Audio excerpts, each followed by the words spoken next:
Thanks everyone for joining us tonight. It is the Shane Holmes Grassroots League U7 to U9 Town Hall tonight on April 30th, 2025. We're really excited to get going this weekend. It is a absolute flurry of activity in CMSA right now, just getting everything prepped and making sure everything's good to go for these little ones for Saturday's kickoff. And just initially, thank you for your curiosity and your time tonight, and really trying to give a little piece of yourself to this tonight, and for supporting your kids in this endeavor as well. I would ask that we use the chat function tonight, not the Q&A. It's tough to keep track of two things at once, so it's nice and streamlined if we just put everything into the chat function, which you'll all have access to.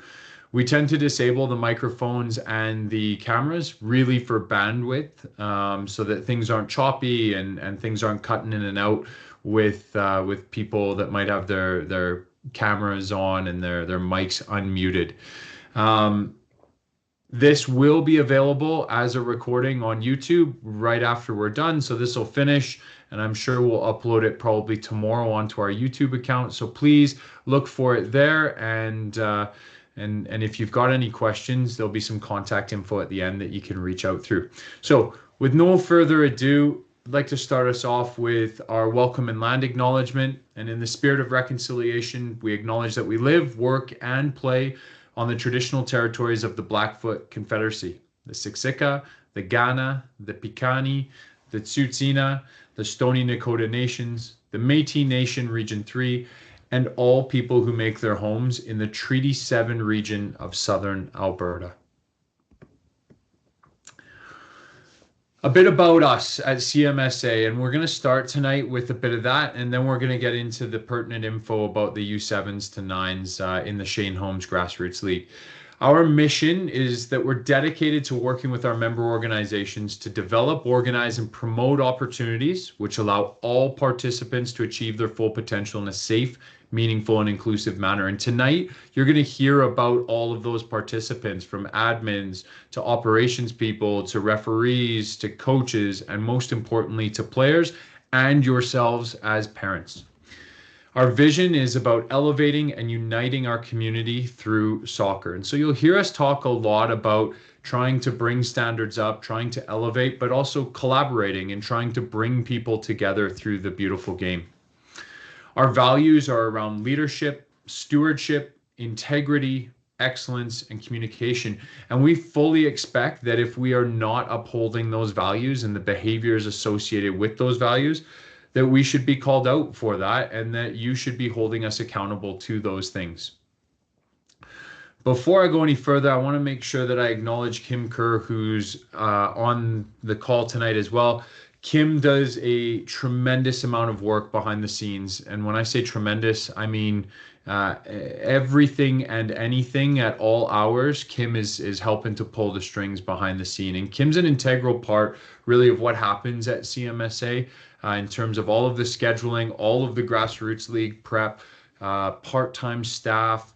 It's a crazy amount of work that Kim does for the organization and for the game, and really to get kids onto the field. So I want to acknowledge Kim tonight. She's going to be helping with the chat and trying to monitor questions so that we can keep things rolling really smoothly. And my name is Jordan Stewart. I'm the CMSA Technical Manager. You're probably thinking, well, what is that? What do you do? Where have you come from? I come from a coaching and playing background in the game. I've coached players U4 all the way through to university age, and right now I'm lucky enough to work with my little guy and his little group of U5s. So I herd the kittens every Saturday morning, much like a lot of you volunteer coaches who might be on the line as well. I'm living it and I'm going through it with you, so I know what you're experiencing right now as well. Previous to working with CMSA, I worked for Alberta Soccer as the regional coach for Southern Alberta and also the Alberta Recs director. So my portfolio was really around player development, so seeking best practice in talent ID and talent development province-wide, and also integrating with Canada Soccer. And also around building the game through district outreach strategies and schemes throughout all of Southern Alberta. And then lastly was in coach education, where I would be delivering both the grassroots coach education and all the way up through a C license as well. I've got experience working in grassroots clubs, pro club academies when I was up living in Edmonton with, unfortunately, the no longer CPL club of FC Edmonton. As I've mentioned, Alberta Soccer, youth national team development system with Rex and numerous youth national team camps, colleges and universities, community outreach, and now I'm very fortunate enough to work with CMSA and to help make an impact here locally and try to drive the game forward as best as I can. I think it's important as well that we maybe look back before we continue to look forward. And so 2024 marked CMSA's 50th year, our golden year. And I want to make sure that we acknowledge that, because it's no small feat. It's a massive milestone, and it's really a credit to all of our clubs, all of our parents, our referees, our coaches, our players, everyone that's been involved over the course of those 50 years. So please sit back, enjoy the little video, and we'll reconvene in a moment. And with that, the 2024 season comes to an end.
And really, it's a massive thank you to all of you who are a part of that and years prior as well. We wouldn't be here without you. And so we're incredibly grateful and thankful for you and your contribution. And also, looking at that video, you can only imagine the amount of work that was put into that year. And we continue to try and do more and do more better. So look out for more great events, more watch parties, more community building endeavors in this upcoming year. I really want to start tonight with the Canada Soccer Player Pathway, because the players are really important to me and they should be to you as well. And even a brief understanding of this diagram and this image is really important as you start to make your way through soccer within not only the city, but also within the country here as well. So just going to give you a quick overview of where CMSA operates. And CMSA operates in levels 1, 2, 3, and 7. And you can see me trying to scribble a little mark there on your screen. Maybe change it to red so it stands out a little more. 7 here would be your competitive and community kind of soccer for life streams. And 1, 2, and 3 is our active start, our fundamentals, and our learn to train. So tonight, we're really talking about that fundamentals age group, maybe just peeking into learn to train a little bit there. And hopefully your kids have come through active start and developed a great love of the game, a great repertoire of movement skills as well, and an affinity for the ball. You'll see here that we don't do anything in stage 4. We don't do anything in 4.5, 5, or 6. And that's because APDL really exists in this youth train to train from a development league standpoint. And then they look to filter into pro club academies, high performance programs like Rex, like cavalry programs, like Whitecaps programs, etc. That then you would look to flow up if you are able to, up into full-time residency programs with the Whitecaps, League One and first team football with Cavalry and the Wild, and then into youth and senior national teams. If that's not the path, no problem. You can always flow up into universities, colleges, League One, UWS, NCAA. There's a lot that happens in Calgary and that's connected to Calgary within that train to compete senior level. We're very fortunate as a city to have all of that. And we're also very fortunate to have a very vibrant and inclusive community within our senior leagues, whether it's competitive or community soccer for life, with CUSA, Calgary Women's, and the Alberta Major Soccer League. There's co-ed, there's men's, there's women's, there's all sorts of leagues that are very accepting, very accommodating to all of the adults here in the city. So a brief overview of kind of how things operate. And if there's any questions on that, be more than happy to answer them throughout tonight. One key document that we produce every single year is called the CMSA Program Handbook. And prior to outdoor, usually in about December the year before, we produce and release this to our clubs. Our clubs then take all of this information and begin to build out their registration packages that then people sign up for. So I'd ask you to compare the program handbook against what you registered for and ask two questions. Is it accurate and is it aligned? And if it's not, then ask yourself another question. Why not? And so we typically will go back and audit the club registration packages, and there are some variances and discrepancies in there. So this always gets put on our website. I'd encourage you to find it, to review it. It's under League Rules and Forms, and then you're able to actually get what's happening straight from the horse's mouth, so to speak. And as some of us may be new to the ecosystem and to the game here in Calgary, we want to make sure that there's some clarity around what CMSA does and what your club does, okay? So in terms of a scheduling piece, CMSA organizes all of the matches in your season schedule. So those grassroots league match days that you'll see, we book those, we get the field permits, we organize the goals, etc., like that. Your club organizes all of your child's team practices and training sessions, okay? So the club is responsible for organizing all of that.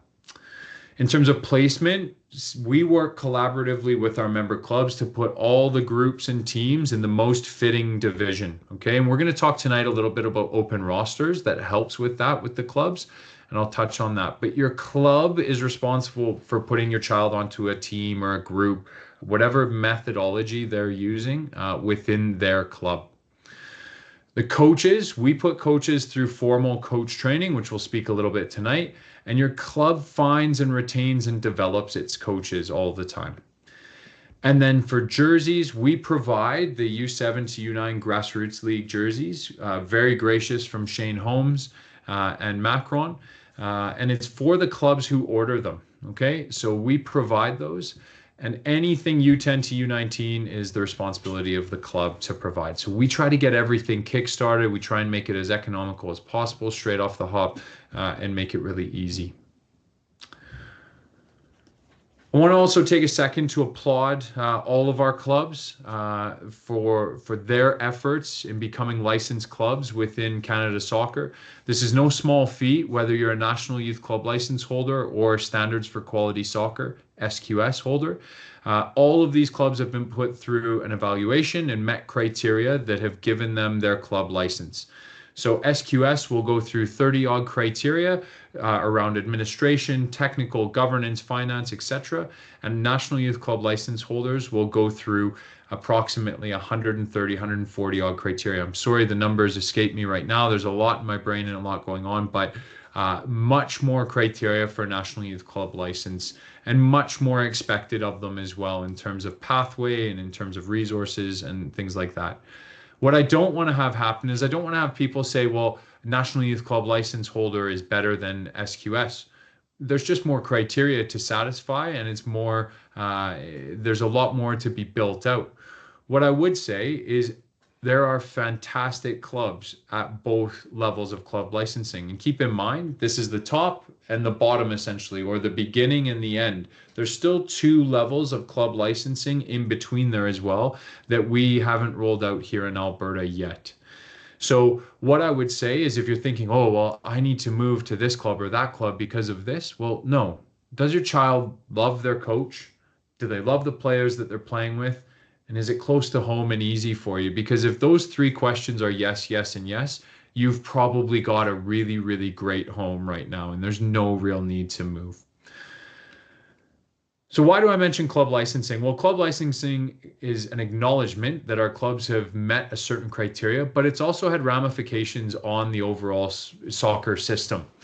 And SQS, for example, now has minimum coaching standards for all coaches and team officials to be meeting. And what we're going to speak to tonight is the modified Safe Sport roster for that U7 to U9 age groups. Okay. And what we did is we've tried to prepare a lot of documentation. We've offered more courses. We're trying to find subsidies. We're trying to work with our clubs in order to reduce the time burden and reduce the economic burden of getting coaches trained and eligible.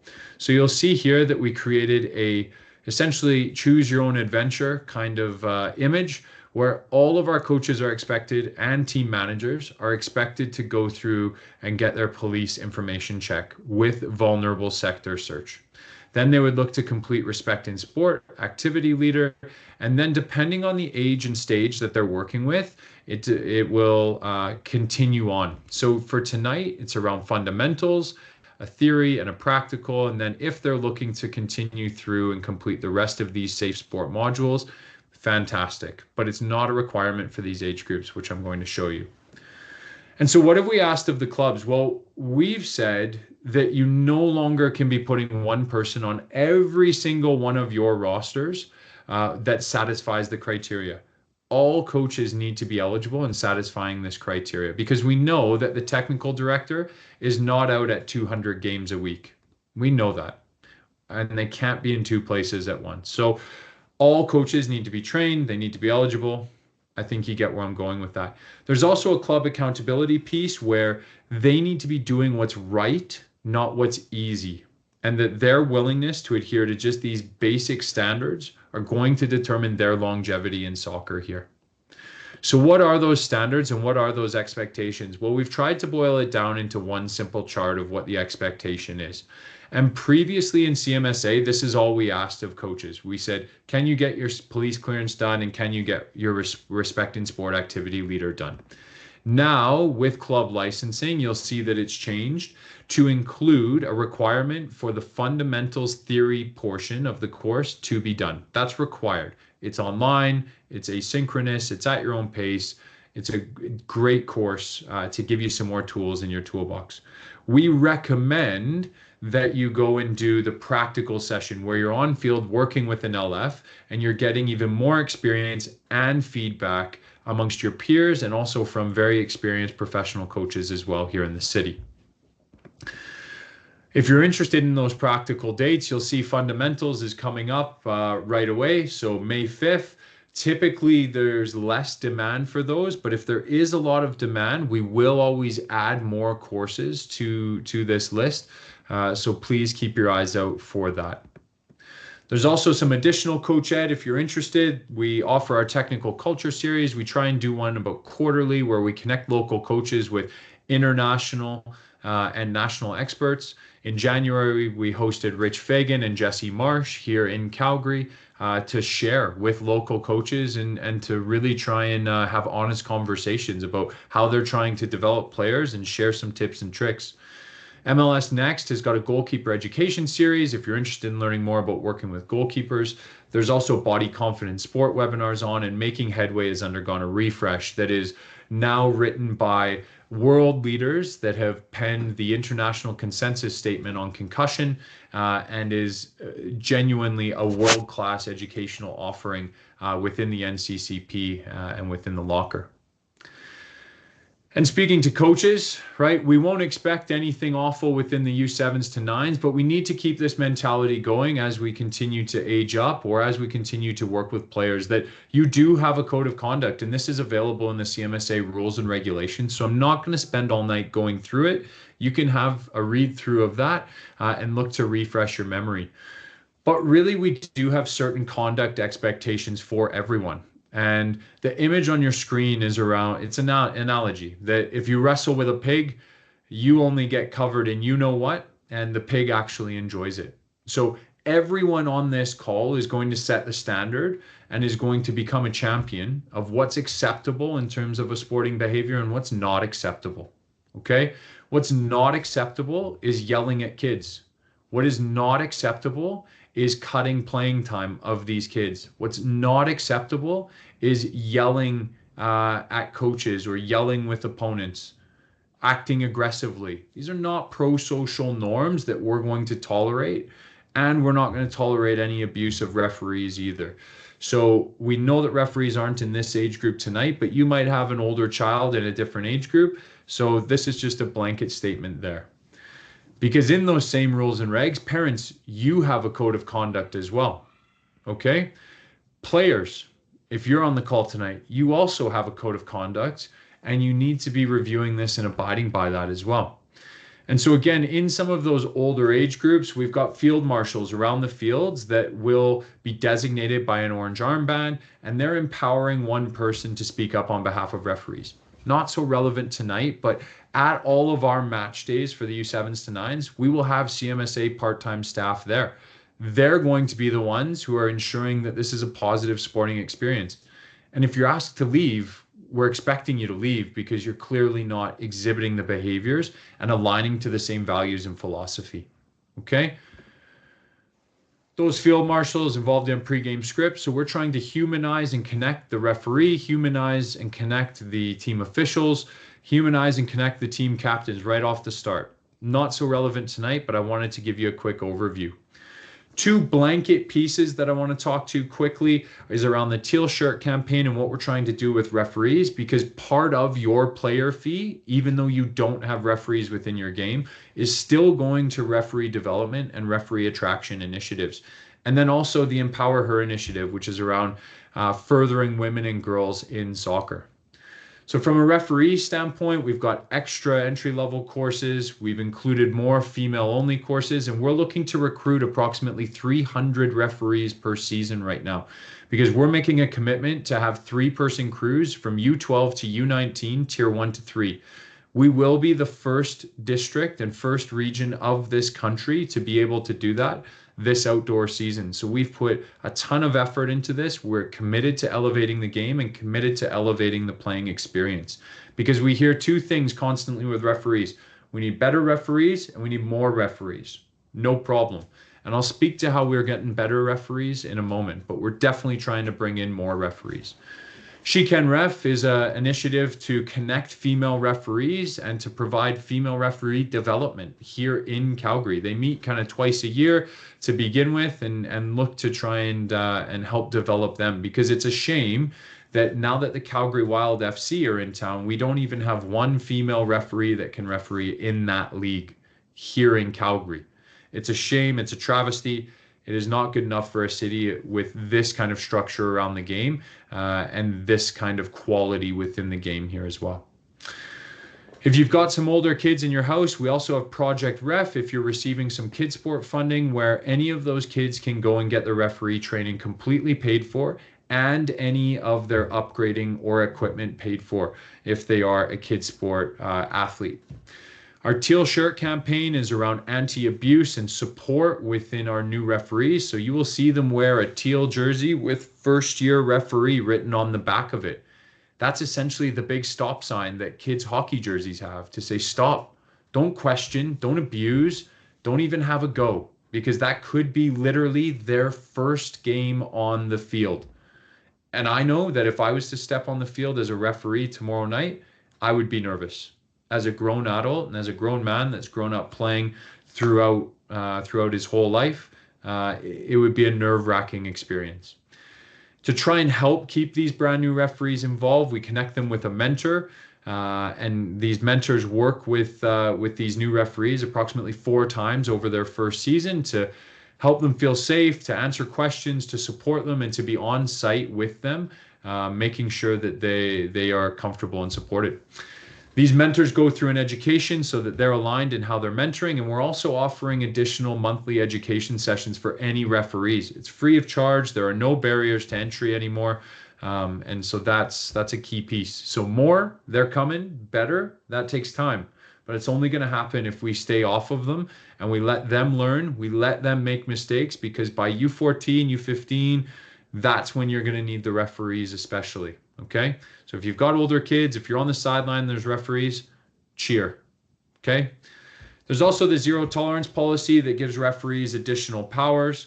We want to hear from people if referees are being abused. We want to hear if they're being discriminated or harassed against. Um, and really, it allows the referees to take additional timeouts in matches, to abandon matches completely, and no points awarded, and they're not replayed. And then there's definitely going to be some discipline that follows up with some of that as well. The key takeaways from that policy are to coach if you're coaching, not question, cheer, not abuse, and play, not dissent. Again, broad strokes right now, but if you've got older kids, I figured I would include this in tonight's presentation. If there are no shows, both teams, you have to agree on who's refereeing the game. Game still gets played. You can split it into two halves. And the best way is to ask a parent or sibling if they're a trained referee, because if they are and they referee the game, they get paid then, okay? We're working incredibly hard to make sure this doesn't happen, but there's always something that comes up. A car breaks down, a family emergency, etc., that a referee has been assigned to the game but then doesn't show up. We work incredibly, incredibly hard trying to make sure that every single referee slot is assigned. From a women and girls in soccer perspective, we launched She Can Ref over the past year. We've had numerous female-only entry-level courses, and we've been hosting the Free Soccer Friday for International Women's Day every year as well. We're trying to take a different approach by reviewing what the clubs are doing in terms of attracting, retaining, and developing women and girls in the game, and look at that as opposed to us leading things a lot. So you'll see that we've kind of scaled back a little bit, but we're also trying to work in a different manner now with that. There's probably some questions here around how in the world does CMSA make this schedule? What's with all the changes? Why does it come out so late, etc., etc.? And what I'm going to try to do is try to answer those. So what we do is we get all of the clubs to put in all of their teams. That happens early April 2nd, I think it was this year. And they put in every single team in every single league, etc. Then we bring all the technical leaders from all of the clubs in, we put them in a room, we feed them, and we say, right, here's how the leagues are shaking out based on what you've entered. Is this going to provide meaningful competition for your groups? Is this actually where they should be placed? And then it gives them an opportunity to challenge each other. So if anyone's sandbagging in a league, some people call them out and say, no, you need to go up a league. You need to play at a higher standard. And if there's other ones that think that they're there, they go, no chance. You're over there, or you're moving to a different age if we can't make viable leagues, etc., etc. Then we send it all out to them. We compare then when they say, yep, confirmed. We compare that with the field permits that we've gotten. And so the city of Calgary historically gives us field permits, but through some of their processes, they have changed, and it's been a little bit difficult this season adapting to that. In order to get field permits and get things sorted. So you'll have noticed that things have moved from some of the Shane Holmes Grassroots League locations from last year to this year, and we'll explain that in a little bit. Then Kim and Rachel worked tirelessly to build the schedule, and then they manipulate it all by hand. And then, of course, everyone says, well, I'm going to this tournament, or there's a rainout, or there's locusts, or whatever. And then they have to do a ton of rescheduling as well.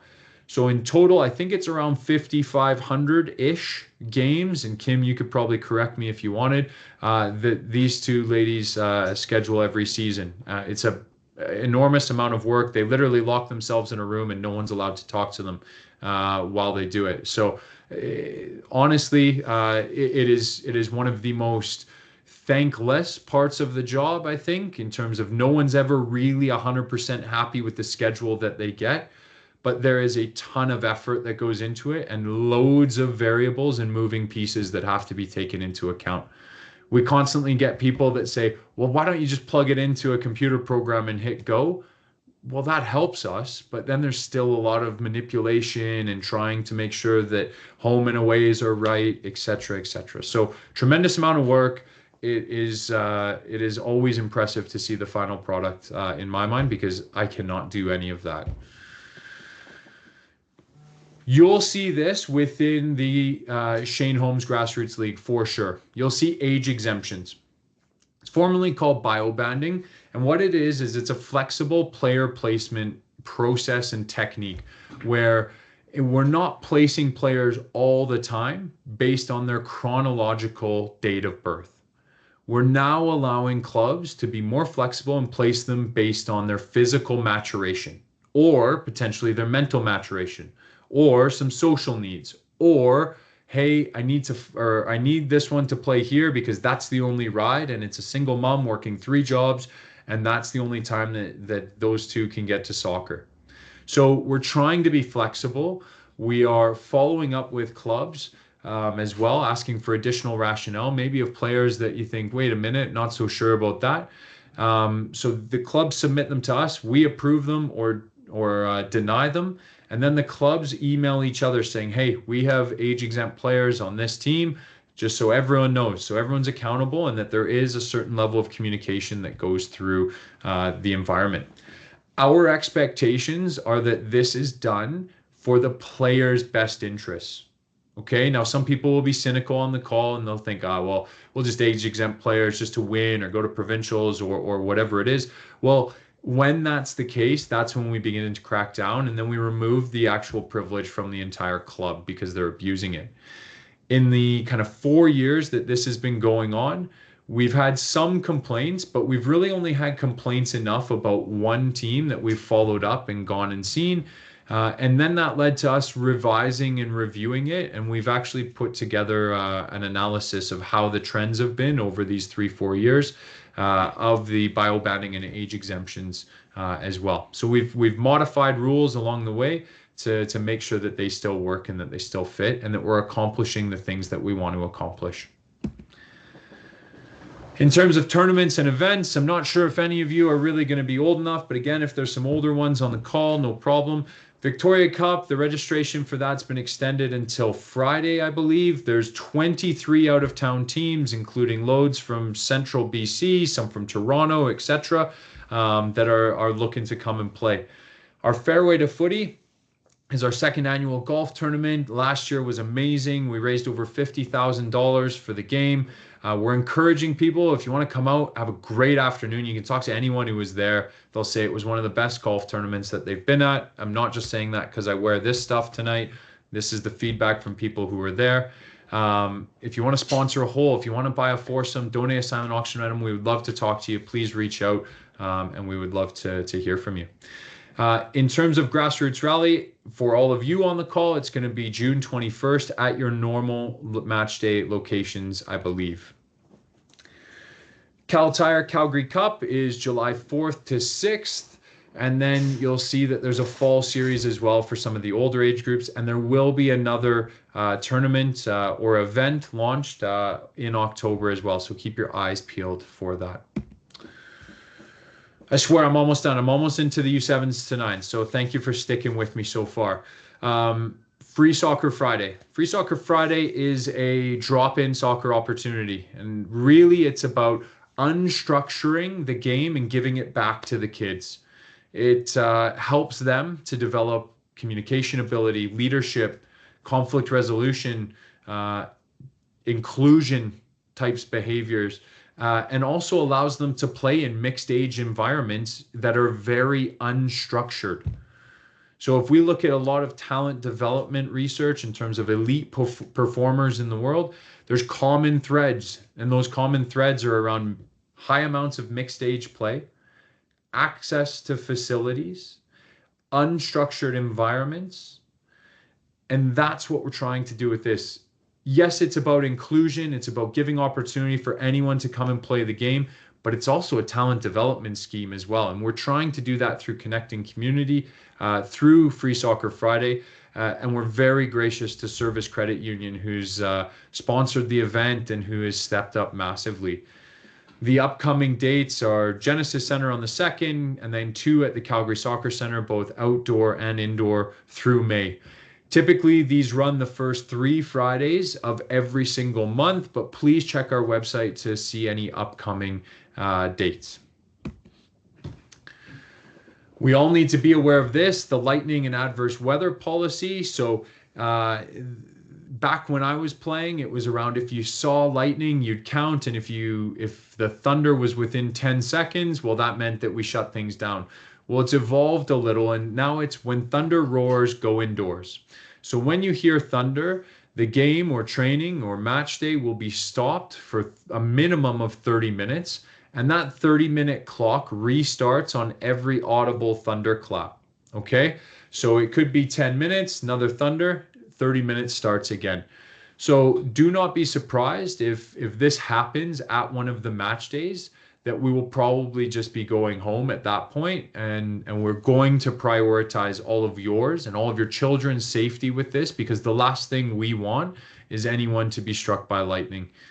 So we do take this very seriously, and this is something that we do abide by and also distribute through our clubs.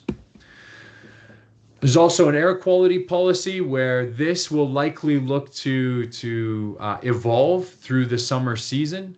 But it is at a certain number and a certain threshold, things are called off. Okay. So what we will do is, for a match day, say if it's about to be called off, we will communicate through your club, and then your club will communicate through to you.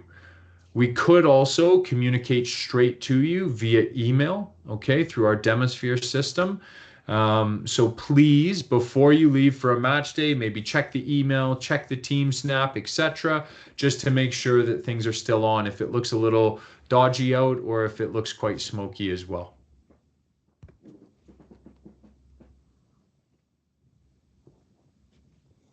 I'm just going to take a second to just pop into the chat and make sure that there's nothing in there. Question around reschedules for cancellations due to weather at this level. We don't reschedule match days, unfortunately. There just isn't time in the and available dates in the overall kind of calendar. In the 4 years of doing this, we have canceled 2. So we've only, as Kim's mentioned, got those specific field permits and time available. So it is next to impossible to reschedule.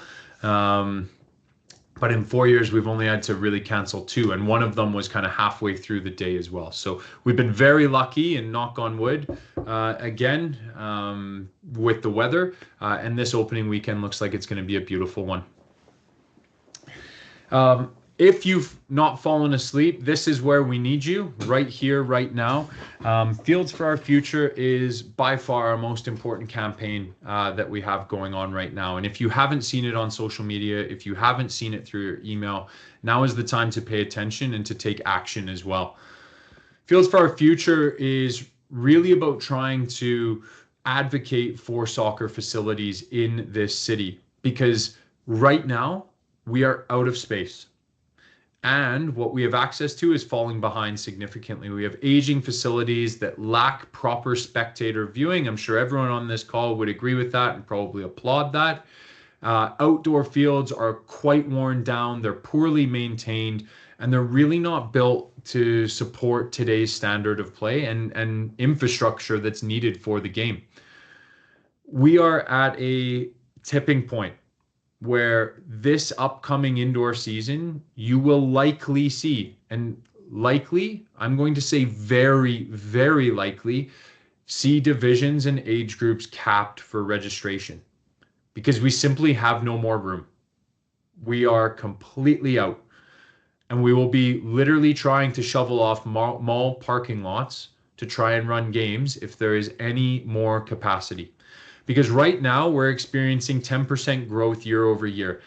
And we conservatively forecast 5%. At that 5% growth, we will be at 45,000 players by 2030. We're at about 30 odd right now, okay? We anticipate a 30% participation boom after the World Cup. And that is typically what has happened in every single country after a World Cup has been hosted there. And some people might say, well, why do we need more fields? Everywhere I drive in the city, there's soccer fields. Well, sure, they vary significantly in quality.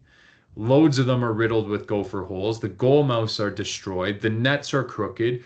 The city simply has not invested anything into soccer, especially when we compare against other sports like hockey, where there's 64 rinks, 64 heated arenas for parents to sit in, 64 minimum Zambonis.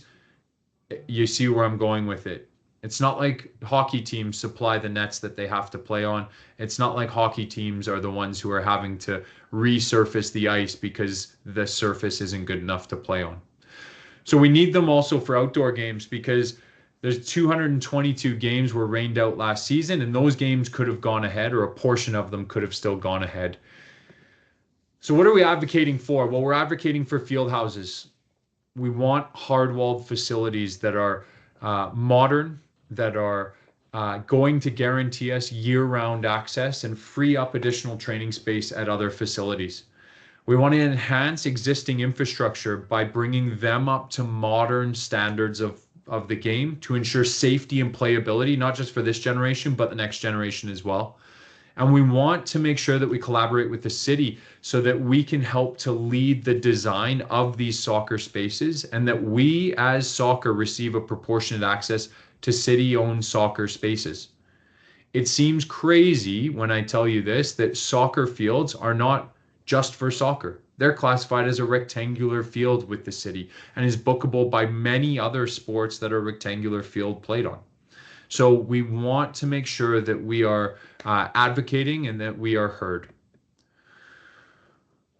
The campaign impact and progress. So far, there's 2,500 supporters, thereabouts, that have been recruited. That is about 5% of our database. That many. My opinion, not good enough. And if we actually want to make waves and we want to push things forward, 5% isn't going to do it. It's just not going to do it.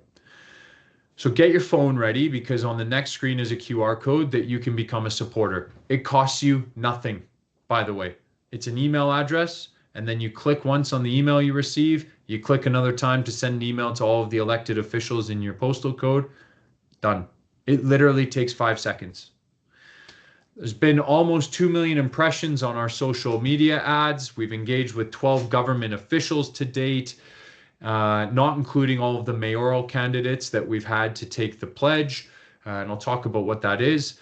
We've had 20 plus media stories and opportunities discussing this, and we continue to push.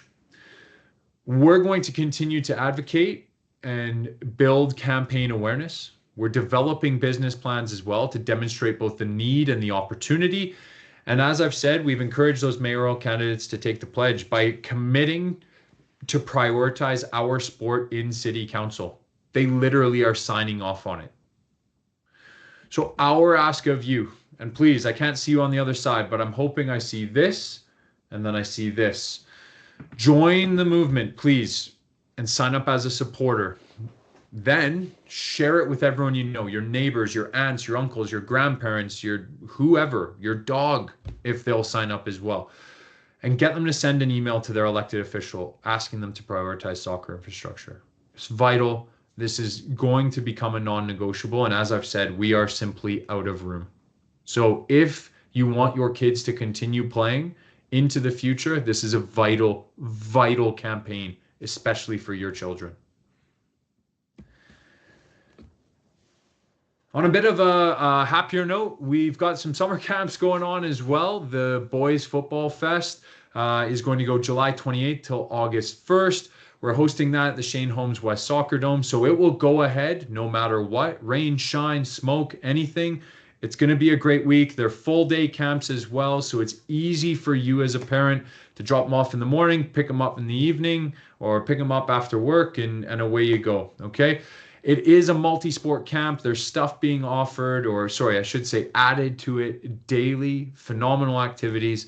And we're really, really looking forward to this one. It's something new that we've never done before, and something that we're excited about this summer.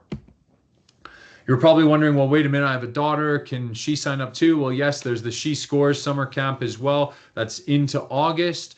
Again, lots of fun stuff going on with the girls, building it around the social. We've got lots of unique ideas as well. And I have literally never seen a summer camp built out like this before. And it's going to be a phenomenal time. Again, full day camp, full week. I'm looking forward to seeing all the kids on the field and in a great environment. It's going to be a good laugh.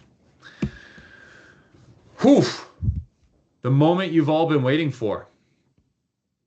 Away we go. Thanks so much for advocating and signing up. I see some people in the chat already doing that, so thanks very much.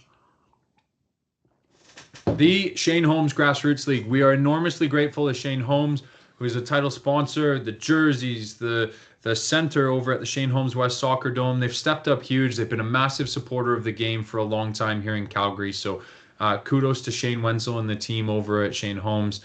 We are super, super grateful to have you on board and supporting these kids in their soccer journey. I'll give you kind of a quick overview of the key changes.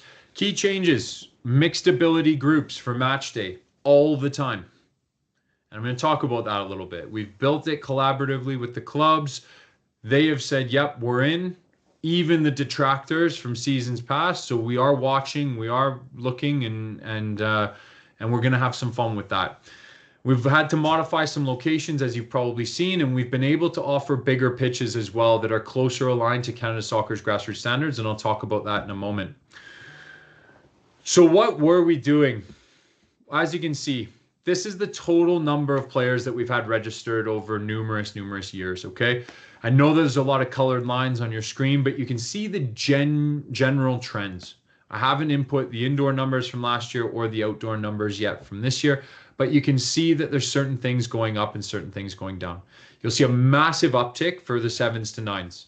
That is because we required clubs to register house league players as well. That's the only reason that that has increased so dramatically, okay, from the essentially starting point. But you'll see that there's a constant and steady drop off, essentially year over year over year over year, okay?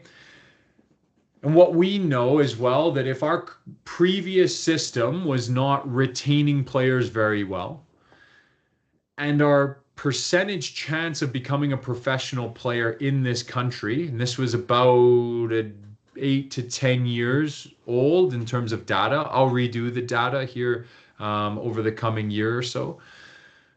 If we know that we weren't producing top level players either from a professional lens, we knew that we needed to change something, okay? Canada was 10th in the world at the time for number of registered youth players. I would assume we're right in around there, if not have gone up. And statistically, we were the worst in the industrialized world out of the G20 nations at developing soccer players. So if your child really wants to become a pro, landscape's a little bit different, but you should have moved to Costa Rica. Literally. Okay? We were the worst at developing them in CONCACAF. So we knew that we weren't retaining them. We knew that we weren't developing top level players either. So we needed to change because we no longer smoke on airplanes. Coca-Cola is no longer medicine. And kids no longer bounce around the car seat or back seat really when you're going on a road trip. They're all in car seats. And we know that changing things for the sake of change is quite simple. You just move the triangle from one angle to the next and you call it change. But what we really wanted to do was to improve things. We wanted to operate on the right-hand side of this image. We wanted to change and we wanted to improve at the same time. Because within the youth sports sector specifically, changes are occurring based on the growing concern that the current structures and programs do not facilitate the achievement of desirable outcomes, such as providing sport for all or developing elite athletes. This is straight from research, okay? Youth sport is changing, and we know that. And so we took a lens that was really adapted from the model of Dan Abrahams, which is a sports psych that was working in golf. Now he's working in football, and he's doing a lot of work with Premier League clubs, Eredivisie clubs, etc. And so we took it as the mental, social, and emotional needs of the child and of the player are paramount, and that's going to fuel technical, physical, and tactical outcomes and those desires as well. We also have to acknowledge that we exist in a certain culture. Our culture here in Calgary is quite entrepreneurial, quite innovative, quite risk-taking with that oil and gas mentality, the cowboy, the wild, wild west. We know that that's the culture we exist in.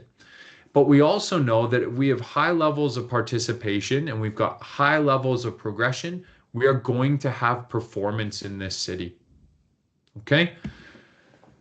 And so when we looked at the system here in Calgary, when we looked at the overall ecosystem and we started to piece things together, we realized we exist in quite a complex environment that has a lot of influences from a system, an environmental, and a personal level, where really the human and the player is right down at the center of it. There's a lot going on for these players, for these clubs, for these everything for the game here in the city. So we know that if we tweak and change things, it can have massive ramifications throughout. And I'll ask you a quick question, just if you want to populate it in the chat. How do you believe your club and coaches select players? Maybe not at U7, U8s, U9s, because I'll talk about why that's horrendous in a moment. But what do you think those evaluation criteria are for the players in your club?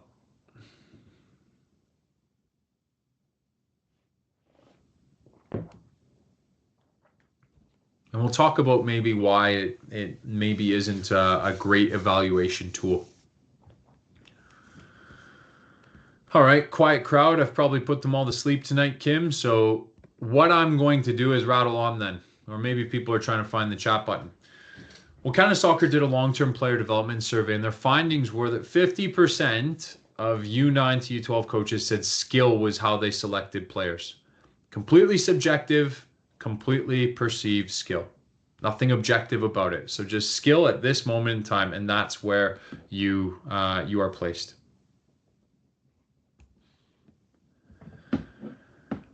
All of the research around talent identification, talent development, talent selection shows absolutely no correlation between skill or performance at these ages, which your kids are just kind of coming into, and elite level performance. So we had to ask ourselves, why do we continue this method of selection, especially for kids? I love that in the chat, if you pay registration, they select you. Totally, we get it. The skill level, personality, there's teamwork, there's commitment, the tryout performance, exactly. Tryout performance. We're going to talk about that a little bit tonight as well. So we know that bits of what we were doing weren't working, and I promise I'll get to where we're at today. But I want to give you a good background of how we've built this and where we're coming from. And the traditional model of choosing that select number of players based on their performance levels at a specified time, right now, maybe through a tryout, organizing them into one team, not moving them around, not switching environments, not giving them different coaches, and then competing against other teams that are in the same boat is flawed in the following ways. It doesn't accurately predict potential or future performance at all. It often turns away players who might have high potential, but who are simply inexperienced at that moment relative to their peers. Early selection prior to physical maturation implies the early exclusion of the majority and can discourage players who may become good or better than those right now if given the time and chance to develop. And lastly, characteristics that define talented athletes in early age are not the characteristics that define elite athletes later in their career. Okay, so what does that mean? Well, the big, fast, good player right now, maybe that's not what the elite athlete looks like later. And I think as parents, we have an expectation. We have an expectation that your child's development is going to be linear. There's a start A, there's a start Z, and it goes in a straight line. And that there's going to be constant progression with defined beginning and end points. The reality is this. It is very non-linear. It's forward, backwards, sideways, and there's no real defined endpoint. So you may, or I hope you will at your club, hear words like non-linear pedagogy, the teaching in a non-linear environment, non-linear system. It's very different than here's grade 1, here's grade 2, here's grade 3, here's grade 4. It's very linear, but there's still some non-linearity even in a schooling system. Not all children enter at the same starting point, but they all need to get to the same end point. And you can see that there's probably a disconnect then. If we want linear certainty, nice and easy, but we're going to get the absolute labyrinth, it's going to cause some confusion.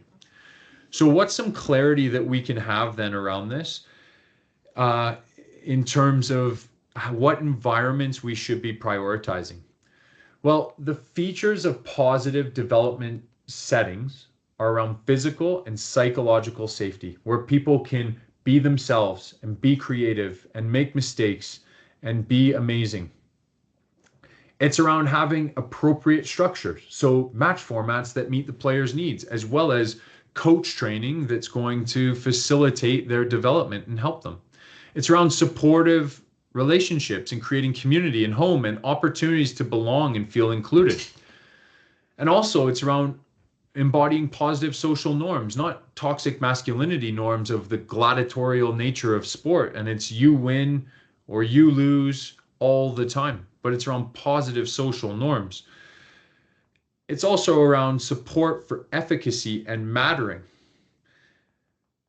Efficacy and mattering, feeling relevant, feeling like you belong, feeling like you matter.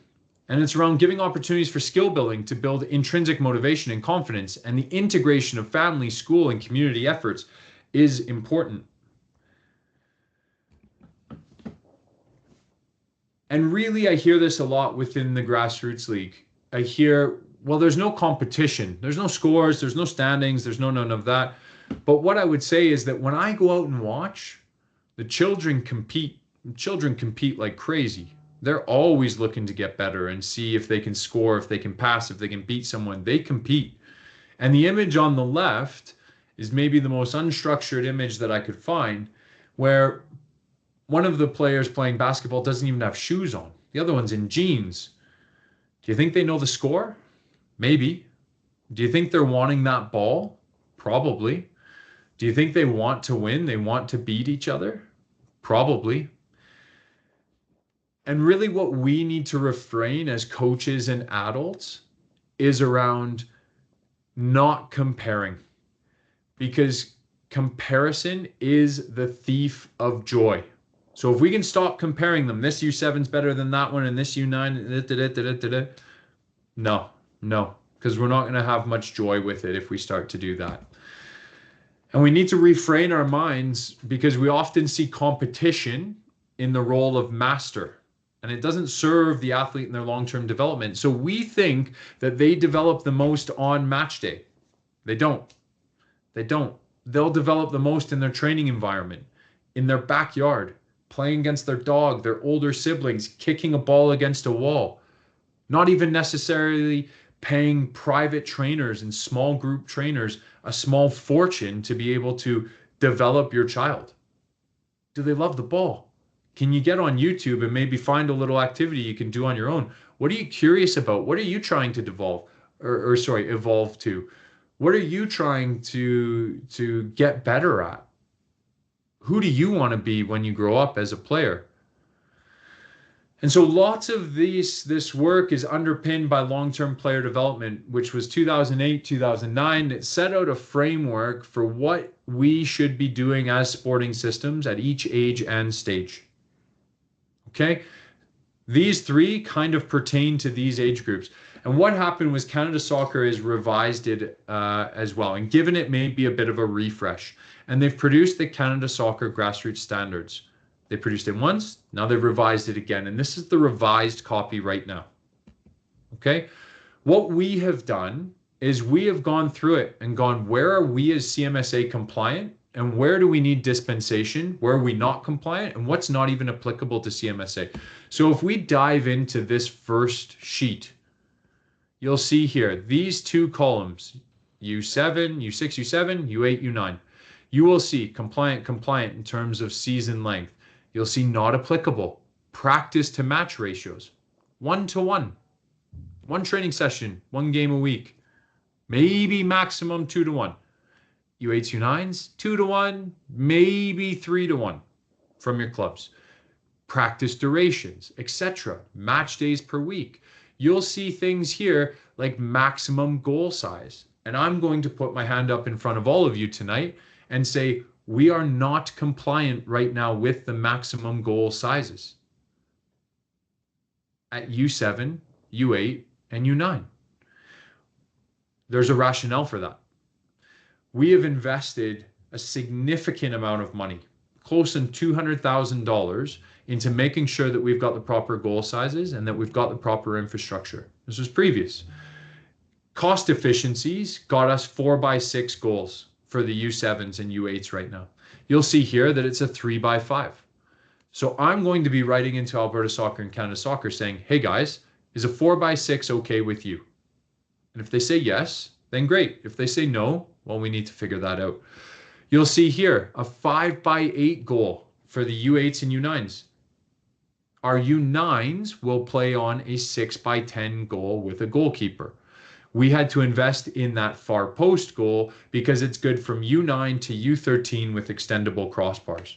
So again, cost efficiencies have made it so that we have invested in that. So again, I'll be asking for dispensation with rationale, with stats, with data to back up our support or our claim.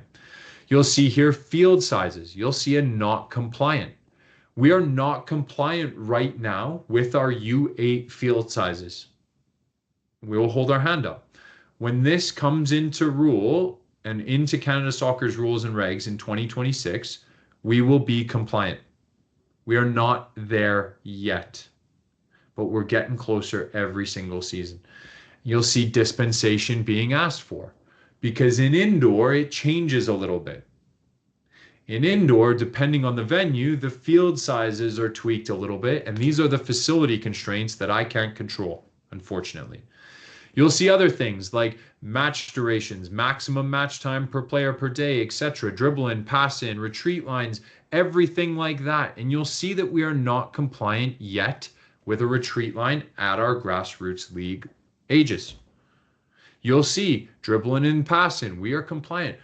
I would hazard that we would be a national leader in terms of compliance on this document right now. Provincially, we are light years ahead of the rest of the province. So we did the same thing on the second sheet. Where are we right now? Where do we need to brush up on? You'll see lots of this not applicable to the club, or sorry, to CMSA. It's more applicable to the club. You will see that there's coach education that needs to be sorted out and that we will see an evolution in that here. You will see that we will ask for dispensation. Well, we're asking for dispensation primarily for our U13s, where sometimes you've got a West Hills United team and a Strathmore team that travel over an hour to play a game. Or Lethbridge comes up and plays in our leagues. So there'll be dispensation for that and rationale as to why that's there. You'll also see here scores and standings in tournaments. They are getting rid of them, even in tournaments. So there's no longer a shiny piece of metal at the end of it waiting. Okay? You will also see things like this.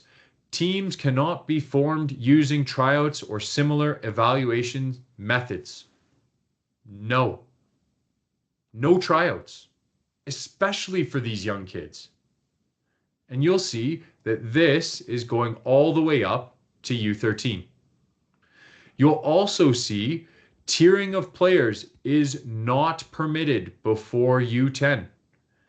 So I cannot wait to have the conversation with some random club this year that says, oh, we've put all of our best U9s together every week and we train them with the best coaches that we have. And fingers crossed, they become really, really good U13 and U15 players. Half of them aren't even going to play the game at U15. Why are you bothering? Why don't you spread that coaching expertise around the masses of players and give them all a chance? Okay?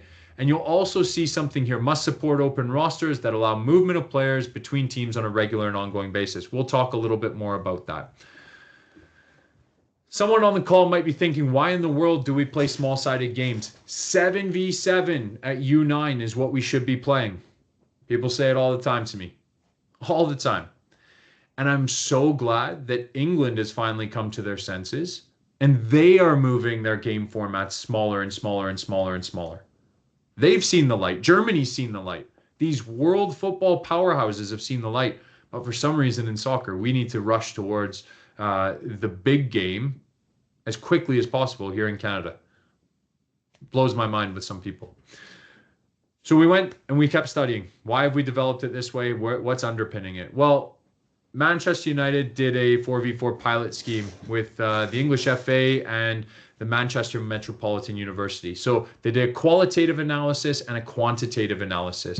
And here's the results of the match formats that they played. Okay, two goal game. So basically just a goal, no goalkeeper, 4v4. That's how many passes were completed. That's how many scoring attempts were completed. That's how many goals, 1v1 encounters, dribbling skills. You can break that down in your mind. Line ball. There's two end lines like American football. Can you dribble or pass into the end zone to score? That's line ball. Goalkeeper. Put a goalkeeper in each of those games. 4-goal game. Each team attacks 2 goals. Each team defends 2 goals. Really simple. And so when you look at it and you break it down, each format dominates 8v8. You could argue 7v7 for our context in terms of more actions that are going to help develop these kids. So why would we race to 7v7? Why would we do that? Quantitatively, the average 4v4 versus 8v8 had 135% more passes, 500% more goals scored. That's a beautiful moment of joy that kids get. Why wouldn't we want more of those? 225% more 1v1 encounters. That is beautiful from a developmental context. We're defending, we're attacking, we're outwitting, we're using our brain, our technique, tactics to beat players. Unbelievable. And there's more dribbling skills in those games as well. Qualitatively, they sent out a survey. 80% were positive comments from club directors, coaches, and admins. 68% positive comments from parents, probably because it doesn't look, feel, smell, taste like the game that they see on TV, on Fubo, on DAZN, on whatever, on a weekly basis. And 75% positive comments from players. So it was good. So what are we getting into here? We've got quadrant-based match days with open rosters. Open rosters is this. Players can go from roster to roster whenever they want. There's no paperwork. There's no nothing.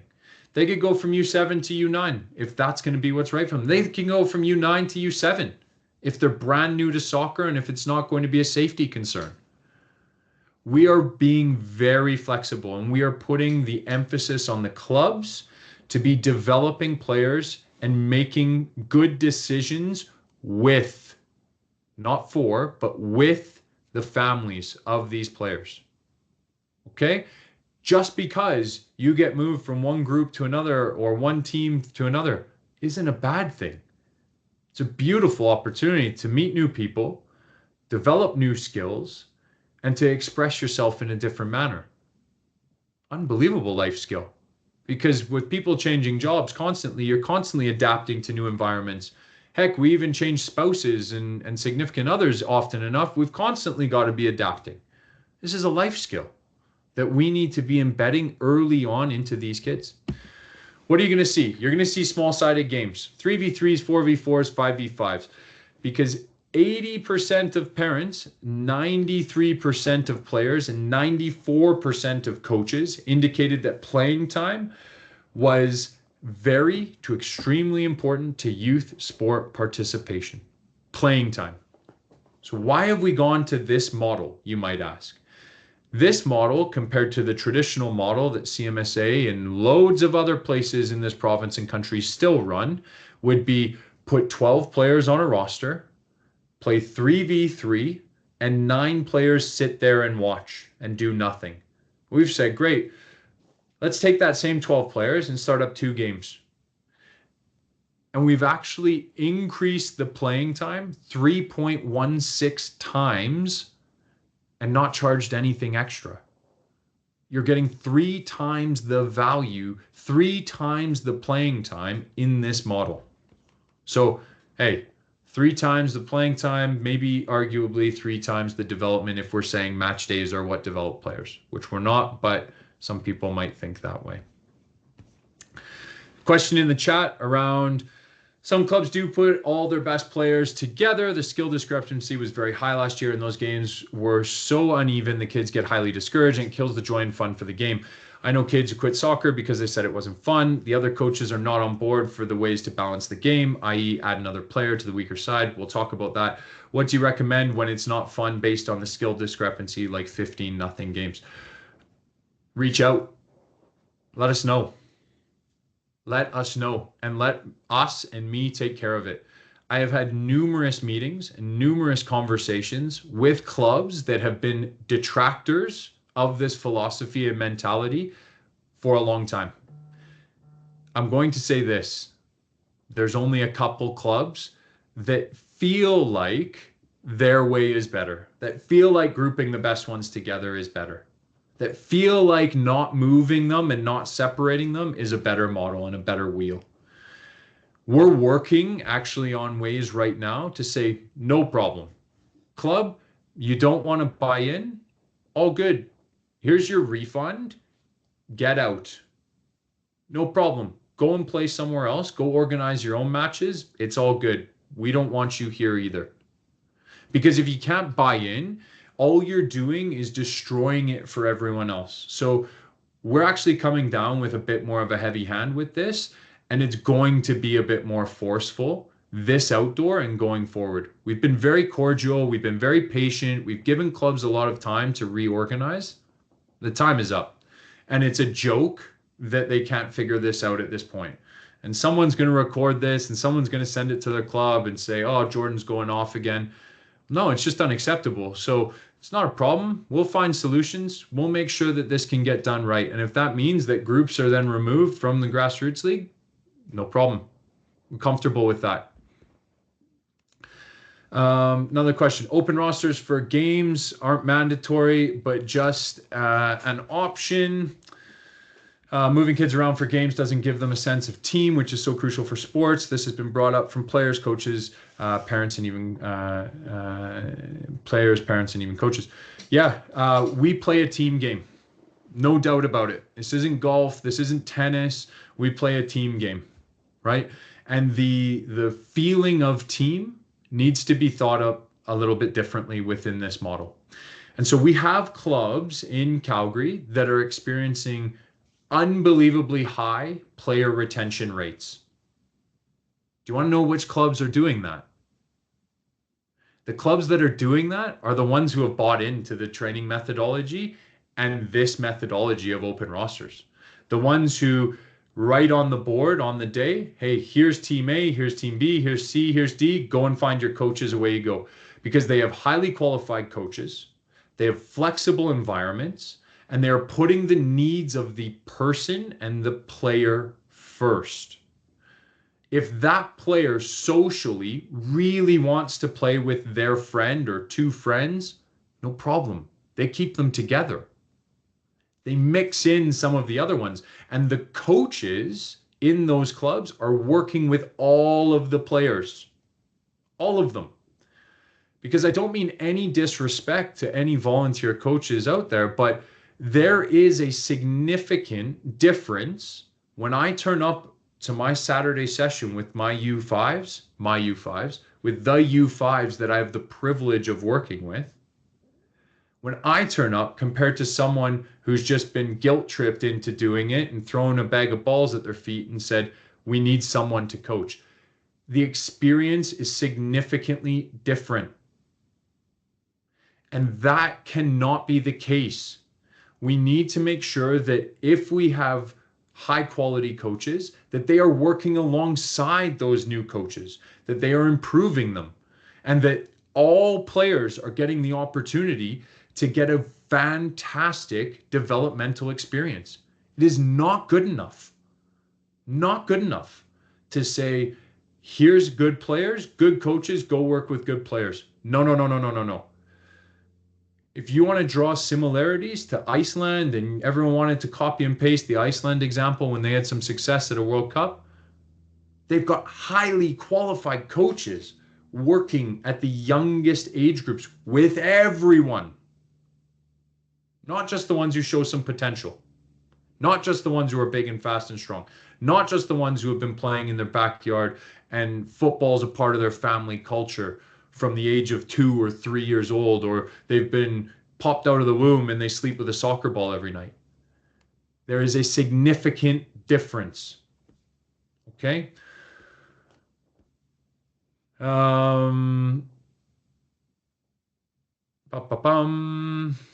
Okay, which clubs are doing the open roster concept? It is a great question. Great question. Which clubs are doing an open roster concept? They're all technically doing an open roster concept. The key difference is the training environment and training methodology. That's the key difference. So what I would say is a great question would be, if I was a parent, would be to go, can you help me understand what your training environment looks like? And if it sounds like this, oh, well, a coach leads this session and a coach is with the team the whole time and a coach and a coach and a coach and a coach and it's the same one, it's probably not one of the clubs that's doing it. And the clubs that are growing like crazy, they're retaining players like crazy, and they are developing some fantastic players. It's crazy. Change takes time. This stuff takes time. And the detractors, the ones who go against it, no problem. I'm plenty patient. We can wait them out. It's all good.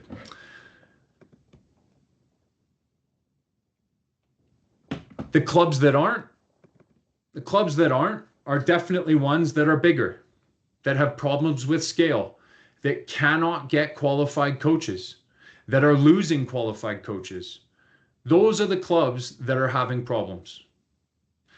So I would probably encourage you to be asking some questions, to be looking at your training environment, to be thinking about, is this really what research is propelling us to, or is this just an easy way that the club is organizing all of our teams and players and coaches? Is it right or is it easy? So we know that community is important. And as someone has pointed out in the chat, a 15-0 game does nothing to build community. That's embracing that competitive nature of sport maybe a little too much.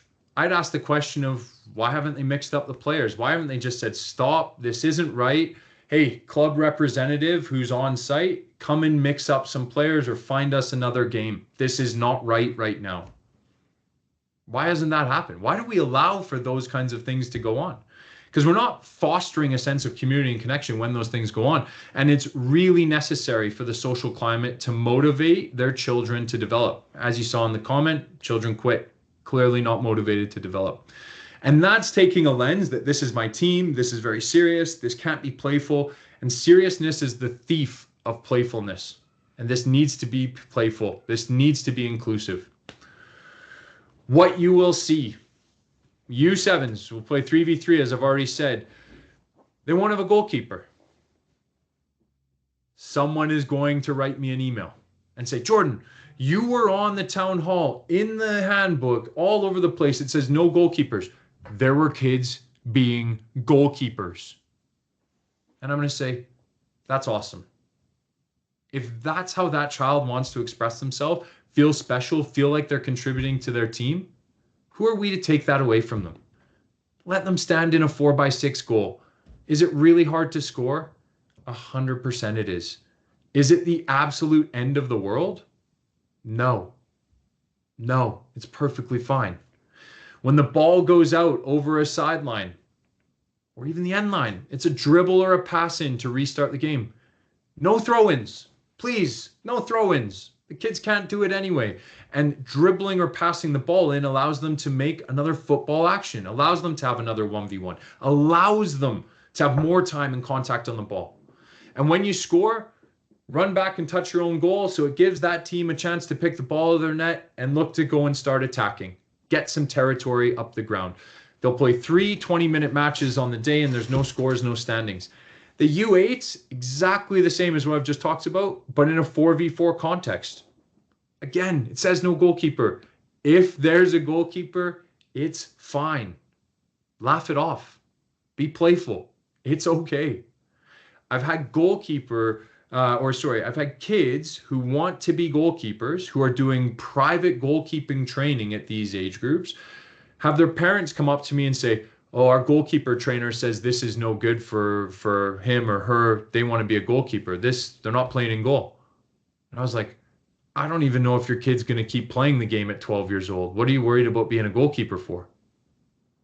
And then I said, well, do you know what the modern and future goalkeeper is going to need? Well, no. Well, guess what? They're going to need to have to play with their feet a lot. You'll see it now with innovative coaches that the goalkeeper is joining into the defender's line. So then they can put another player further forward and they've got a numerical advantage somewhere further up the field.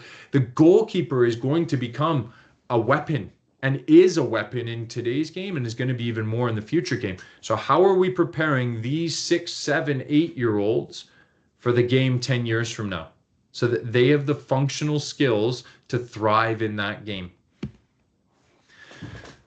The U9s will play 5-a-side. They have a goalkeeper.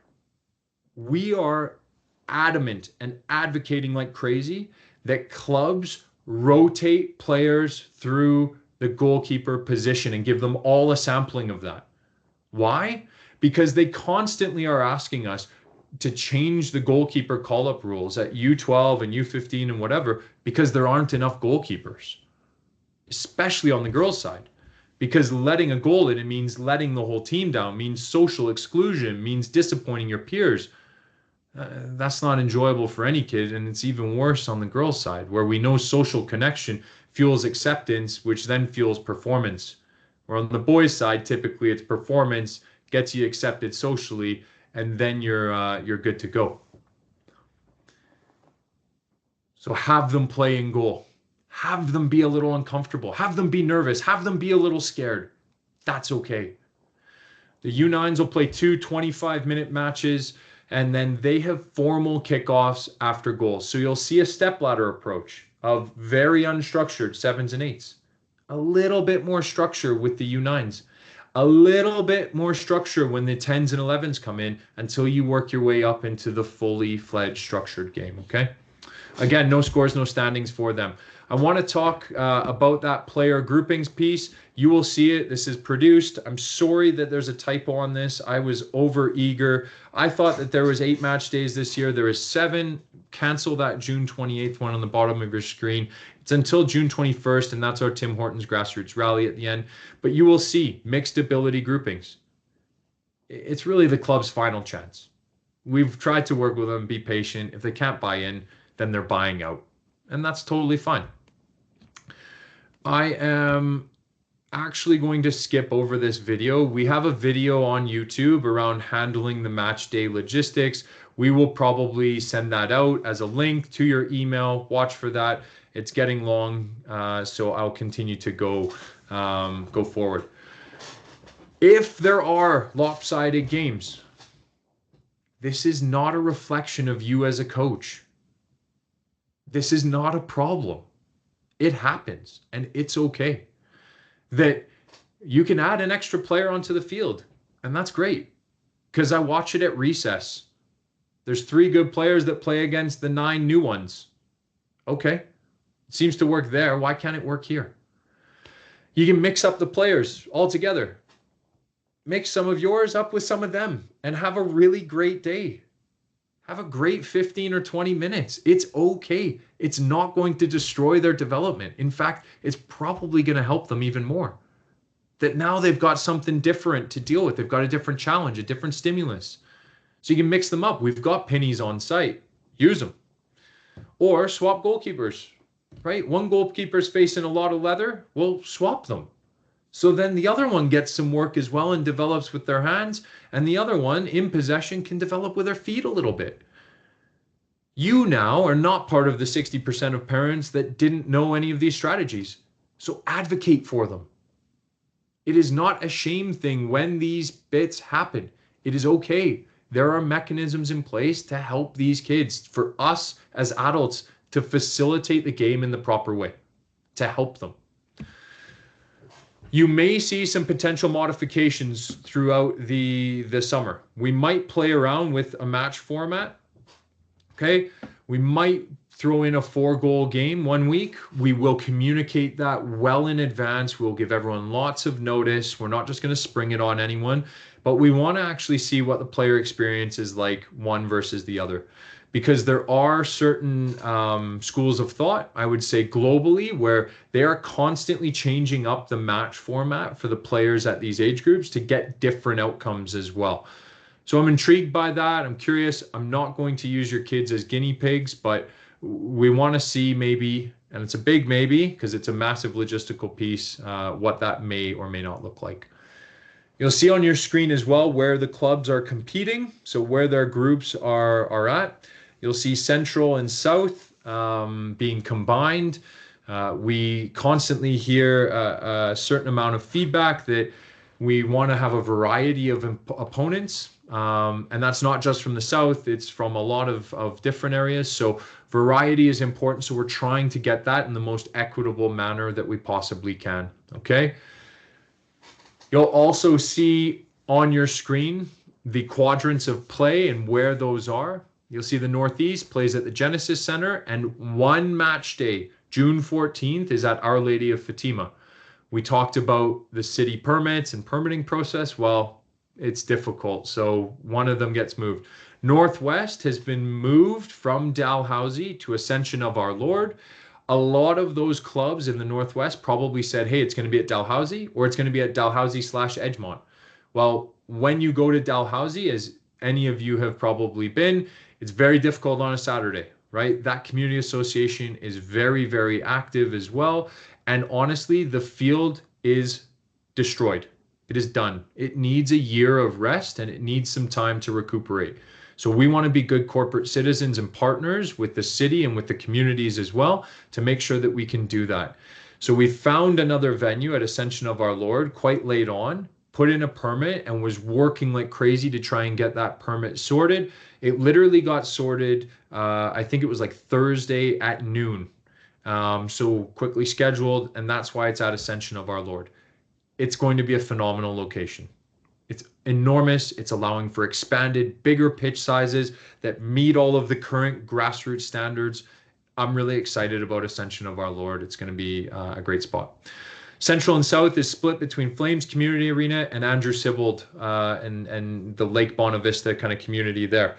Why? Well, we've had it at Central for 2 years straight. It feels a little unfair to constantly keep asking these families from the South to drive there. So we're going to split it. And it's going to cause some discomfort. And we know that, and we apologize. But we need to try and be equitable and try and split that up.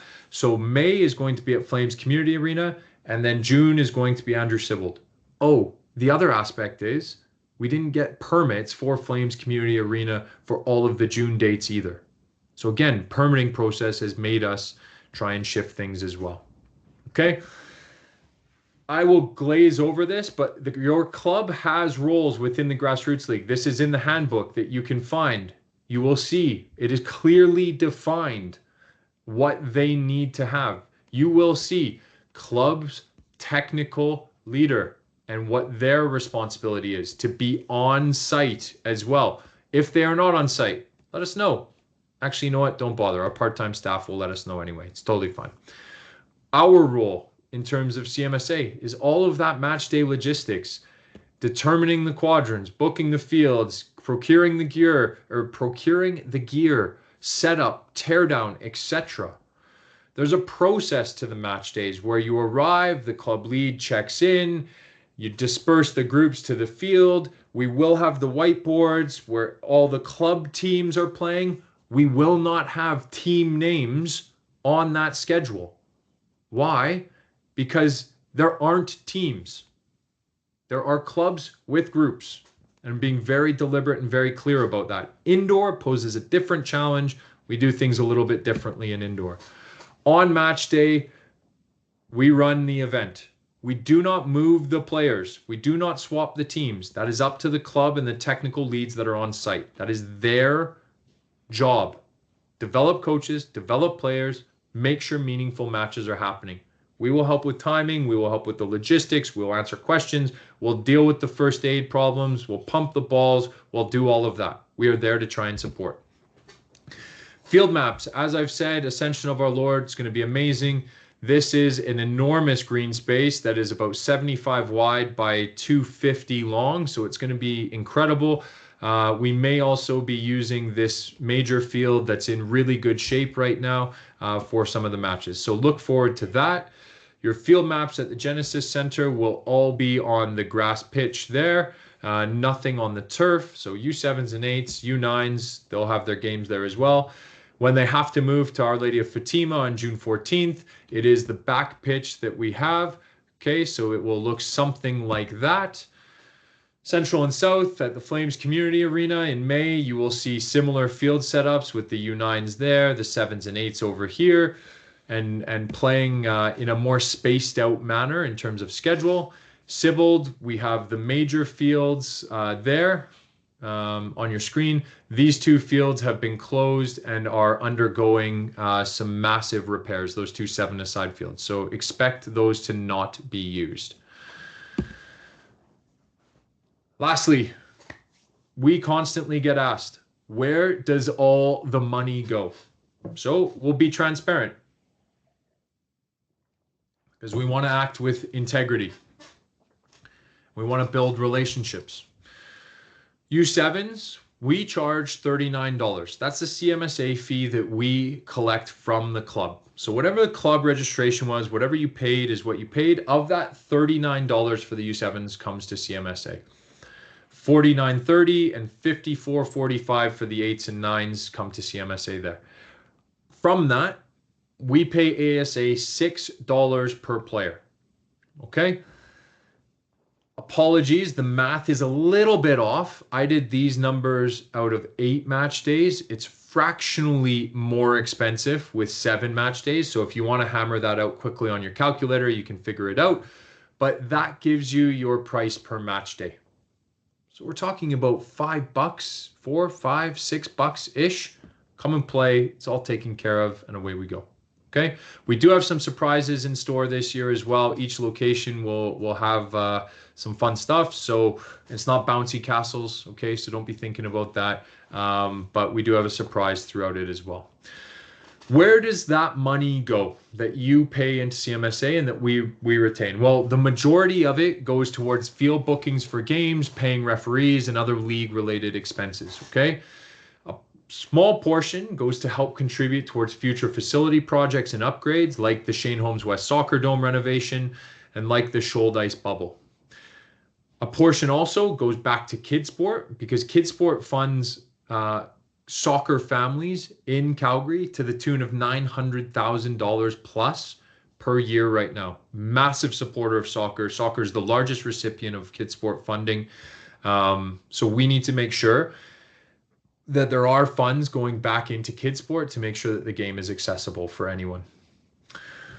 Alberta and Canada Soccer take a portion, as I've said, and local referee development also gets pitched in. And while you don't have referees right now, you need to put a little bit into the pot to make sure that you do have referees going forward when your kids continue. So it's going towards referee development initiatives, and we've got a ton slated there. And we are, well, it maybe sounds great, sounds whatever, but we are literally a provincial leader right now within what we're doing in the referee space. I would maybe almost say national leader, but I'm not 100% certain. So we're really driving that and really trying to make an impact there. A small portion helps to pay all CMSA staff to ensure that Calgary soccer is efficiently run and continues to innovate, or as efficiently as we possibly can. And that's the transparency. That's where the money goes that stays within CMSA. You need to know as well about the insurance that you all have access to as registered members. If and when an injury happens, you've got to go see a doctor and get a doctor's note or a diagnosis. Okay, that is vital. Then you go onto Alberta Soccer's website and you fill out a form within the first 30 days of injury. What's going to happen is you're going to use your personal insurance first for any physio or chiro or anything like that. And then Alberta Soccer's insurance kicks in after that personal insurance runs out. We know that these kinds of expenses can be costly depending on the injury. So please make sure that you fill out that form within the first 30 days of injury. Even do it as a just in case. Okay. Whew, we made it. We made it. A few people have dropped off. Can't say I blame them, but it starts now. And on Saturday, this all starts, and we are beyond excited about it. We are really looking forward to it. And here's a quick video of what we believe is about to start on Saturday. All right.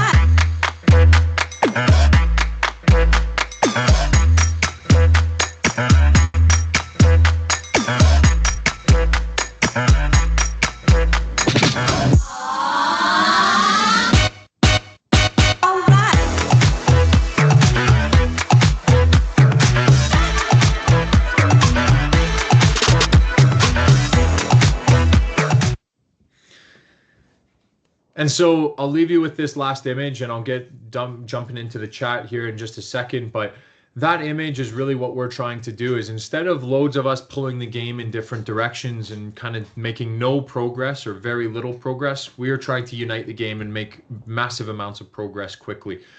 And you've heard it, you've seen it in the chat that there are some detractors still. So there are some that still want to go that way or that way or that way. The vast majority are pulling in the same direction right now, and there's a critical mass happening. It's a beautiful thing. We're delighted with the way the clubs are buying in with how they're progressing as well, and we couldn't be more excited about this upcoming season. If you need us, there's our contact info as well, and I will leave you there with our social media accounts to please give us a follow to get some information, to access some content, etc. Because we do share a lot across those socials as well. Okay, so on behalf of CMSA, I just want to say thank you to you all. I know that this is a massive undertaking from you as well as parents and families. So thank you on behalf of CMSA, on behalf of the clubs, on behalf of your coaches, etc. We're really grateful that you choose to be a part of the soccer community, and we're really, really glad to have you. So we're looking forward to seeing you on the pitch, and please, when you see me at a match day, please, when you see me on a sideline, come up, ask questions, introduce yourself. Let's have a conversation. More than happy to do that.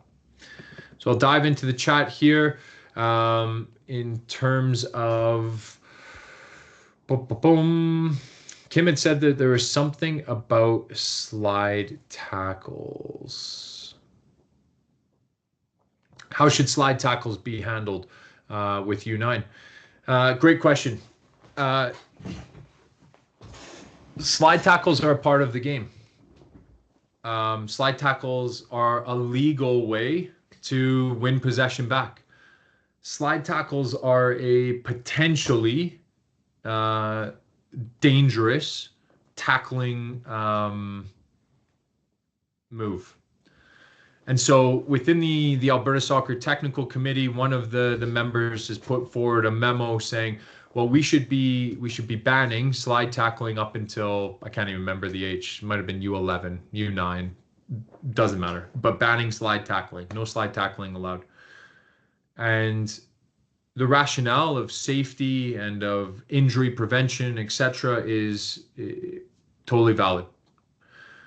But what you give up with not having that is you give up the physical literacy component of how to slide tackle, how to ride a tackle or evade a tackle. And there's a certain amount of development that you give up. If coaches are advocating for kids to be slide tackling, I would be looking somewhere else to be putting my child. First off, because it would be what is deemed an emergency tackle. Last resort, poof, got to win the ball, outstretched, trying to jump in, emergency tackle. So you're probably in the wrong position to begin with. Your pace was probably wrong. There's a lot of things wrong that lead you into slide tackling typically. But kids want to emulate the heroes that they see on the TV. And the game is moving in a direction that if slide tackling is not done precisely with studs down, etc., players just get sent off really quickly or yellow carded immediately. It's something that's getting clamped down on from the top down. What I would say is, if there are children who choose to slide tackle repeatedly over and over and over, those coaches should be encouraged to have a word with those kids. Hey, stay on your feet. Next time you slide, You're coming off. Like, stay on your feet, go and tackle, go win the ball back, go and have body contact, go and compete in that way, not in that way. The other piece that I would say is I don't think a lot of coaches teach the technique of slide tackling. They also don't teach the technique of how to ride a tackle, how to not be planted in the ground when a slide tackle is coming, because that's really when the injuries can happen. When you're planted and force comes and your foot has nowhere to go, that's when gnarly things can happen. So there's a lot of physical literacy that potentially we are missing and neglecting. But slide tackling is still a part of the game, much the same way as heading the ball is. And while the game may evolve to a place where heading is taken out or reduced, or I have no idea what direction that will go, but slide tackling is a legal way of winning the ball back when it's done correctly. When it's done incorrectly, the coaches need to be addressing that and need to be sorting that out. So I'll take that away as something that I will be encouraging the clubs with, maybe something that CMSA produces as well in terms of a guide to safe slide tackling almost, or a guide to what could be done. It's not an amazing defensive practice though, for sure. The CMSA fee is an additional fee all parents need to pay on top of the club fee. Nope, it's included. So you pay the fee to the club pays CMSA.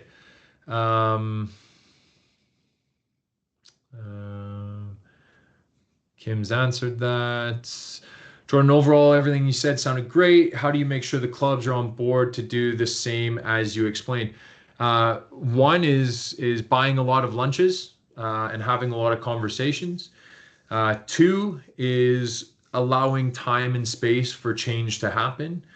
And three is when you've given enough opportunities, then you start to do different things in terms of a CMSA lens. Then we start to say, no problem, you clearly can't buy in, you're no longer allowed this access.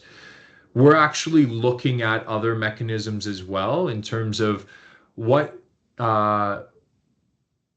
older ages and tiers clubs have access to as well, depending on what training environment, methodology, and philosophy they're adopting at some of these younger ages as well.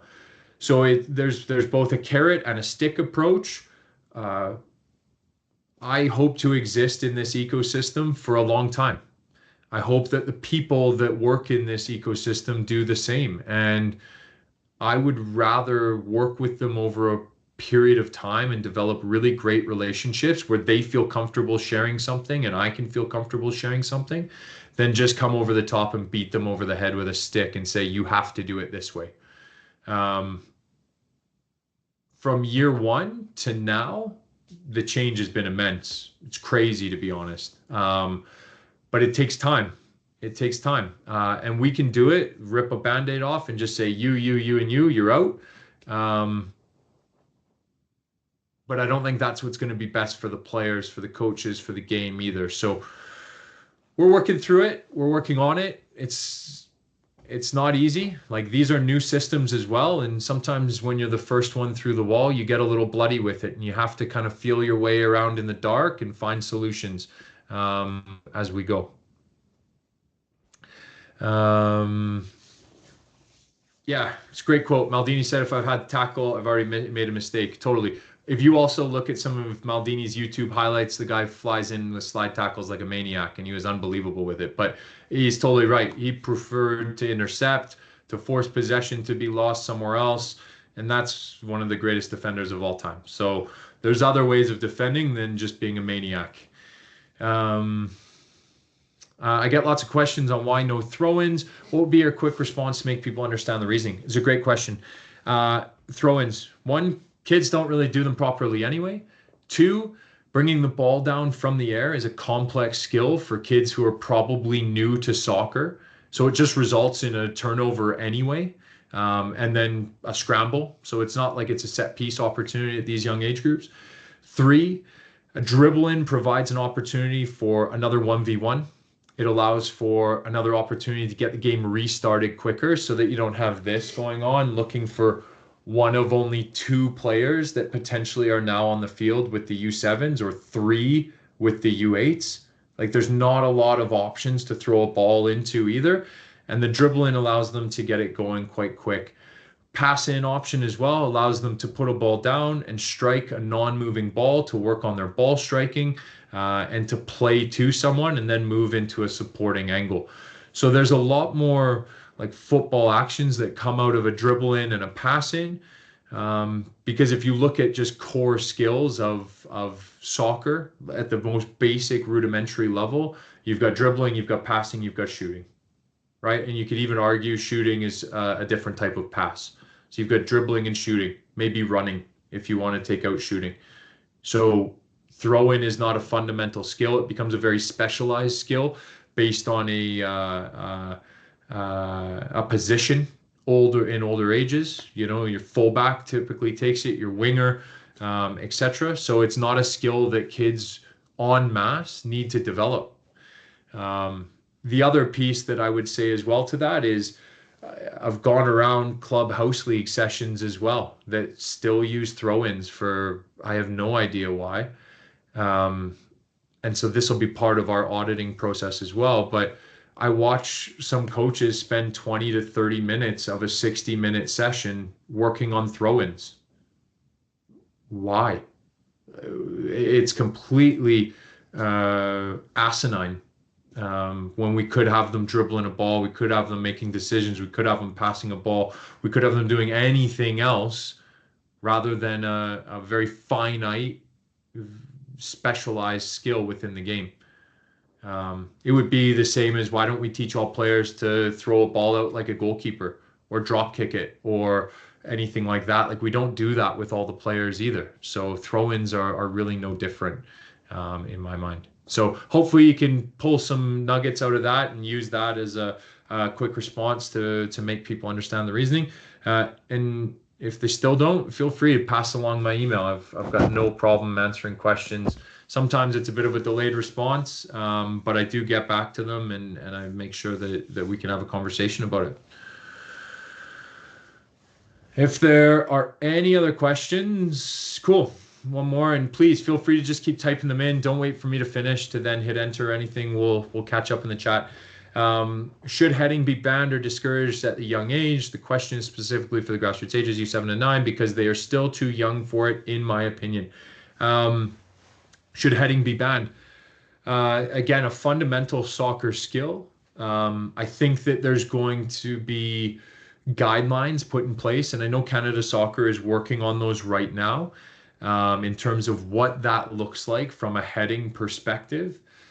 If you think about even the size of field that we play on, so say the 7s and 8s and 18 by 25, the ball's not in the air a ton anyway. When we get into the U9s, we've got goalkeepers. Now it's about a coaching question, more so than should heading be banned.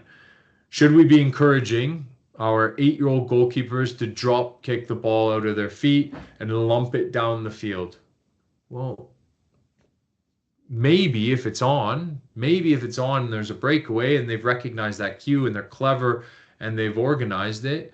But every time they get it as a robot just to try and hopefully go score another goal off of a mistake from a kid who can barely tie his shoes and run, I mean, probably not best practice. And this is where things like that retreat line will come in, where a goalkeeper will make a save, and it won't be for this outdoor, but going forward to align to those grassroots standards, there will be very little opportunity for cue recognition from that goalkeeper to say, oh, I should be lumping it down the field right now because the other team will be dropped off. So why would I just cough up possession and lump it long when I could put the ball down at my feet and play or roll it out to a teammate? It will change. I don't see a ton of heading the ball anyway at U9. These kids don't want to head the ball. They are borderline scared of it. And I can remember my youth growing up with my dad, who's a new immigrant to Canada, and the way he taught me to head a ball, no word of a lie, was in the field, he'd drop kick it as high as he could and say, get under it and head it. And so I had this Scud missile coming down at me at, I don't know, 10-ish years old, that I'm going, and I just remember it being an awful experience. Granted, I grew like crazy. I played as a center back, and that's what I did is I headed the ball a lot. I won aerial duels, and that's what I became quite good at. But that experience from a very young age is stuck with me, and was not a very enjoyable experience whatsoever. So um, I'm not going to hazard, a guess as to when modifications to heading is going to come in, but there are guidelines being developed, and whether or not it's banned completely or not is to be seen yet. What I would say is the Americans, in a very litigious culture, I believe they've banned heading from U13 and below. Um, so I don't know if Canada Soccer is going to be following a similar path or what they're doing. But if we are really conscious about how the modern game and the future game is being played, our coaches are not even asking our goalkeepers to kick it out of their hands. And when they do, they're probably saying, "Hey, no more of that. Ball goes down on the ground and we play. We try and play." And then if the other team is hunting like wolves and are on top of them, they're going to the other coach and saying, "Hey, any chance you can like drop off a little bit? Because we really want to try and play. We really want to give these kids a good chance." And if that coach can't get that, that coach shouldn't be coaching. It's that simple. Like, they're not in it for any good reasons at all. So heading being banned or discouraged, I think we can find ways of not having it happen based on how our coaches behave, how our players behave, and what sort of philosophy and emphasis we're putting on the game until those guidelines come into place.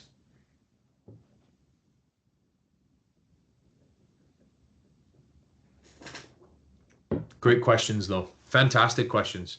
Definitely the most engaged group. Great questions, for sure. Hopefully the weather holds out this year.